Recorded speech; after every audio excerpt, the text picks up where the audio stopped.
Yellowstone was a stronghold for grizzly bears, still is, but in the 70s, they had all of these like garbage piles. Do you want to talk a little bit about like how trash attracted bears and what that meant for tourism, and then how quickly they actually changed that? In the decades leading up to 1970, they had these big open pit garbage dumps scattered throughout Yellowstone. There's 4 or 5 of them. And they had literal bleachers set up around these dumps. And people would gather every night and watch the bears come up and eat all this food waste. And it was a reliable way to see grizzly bears. They got huge and fat.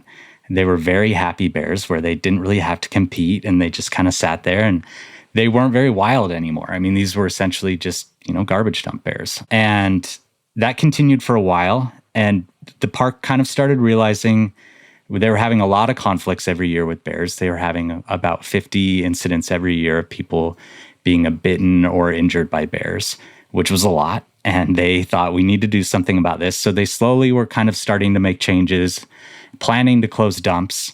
And then in 1967, in Glacier National Park, 2 women were killed on the same night by 2 different grizzly bears. It's often referred to as the Night of the Grizzlies. We did a 3-part series on it on Tooth and Claw. That incident echoed throughout the national park system. People really realized, okay, this is an animal that has some potential danger to it that we need to treat a little bit differently than we've been treating. And they quickly closed the dumps then. The last one closed in 1970. And we were left with these bears that were so used to human food and didn't really know where to go now that they didn't have access to these dumps. And in the following years, they had to either euthanize or relocate a lot of those bears. And it was kind of this cleansing period in Yellowstone where, unfortunately, a lot of these bears that were totally food conditioned had to be removed from that population. And that left the wild bears, the ones that weren't food conditioned or totally habituated to people. And that's where all of our bears that we currently have in Yellowstone stem from, was that population that was left after they changed that policy with the dumps. We have very few grizzly bears in Montana and in Yellowstone, because of some of the policies that have been in place for decades. Like, there's some bad news going on. So how do things start to get a little bit better? So in 75 was kind of the first big step forward for grizzly bears, and that's when they received protections under the Endangered Species Act. And then the next really great thing that happened was in 1983, the Interagency Grizzly Bear Study Team was formed.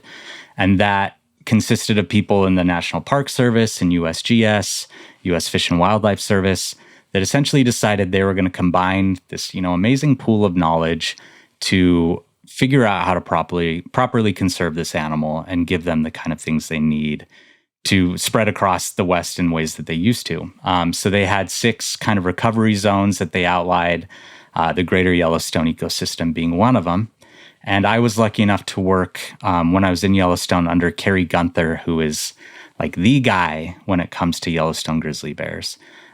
He's done, more for them than anyone that I know of personally. And a lot of those early days was just really hazing bears that were too, habituated or food conditioned, moving bears that were problem bears, or getting rid of ones that, had gone too far, and kind of, cleaning out that population, making it wilder. And over time, those kind of processes and the ways that they hazed got better and better and better. And now in Yellowstone, where they used to have like 50 conflicts a year that were injuries to humans, now they average 1 per year, which is a huge step in the right direction. We'd love it if there wasn't any, but they respond quickly to any bears that are food conditioned. They allow for some habituation. That's why people are able to do what you did last week, go up and see these bears in these meadows and get some incredible photos and experiences. But the whole outlook kind of toward grizzly bears has changed, and that's allowed these strongholds to really grow. And now in Yellowstone, there's probably over 1,000 grizzly bears just in the greater Yellowstone ecosystem.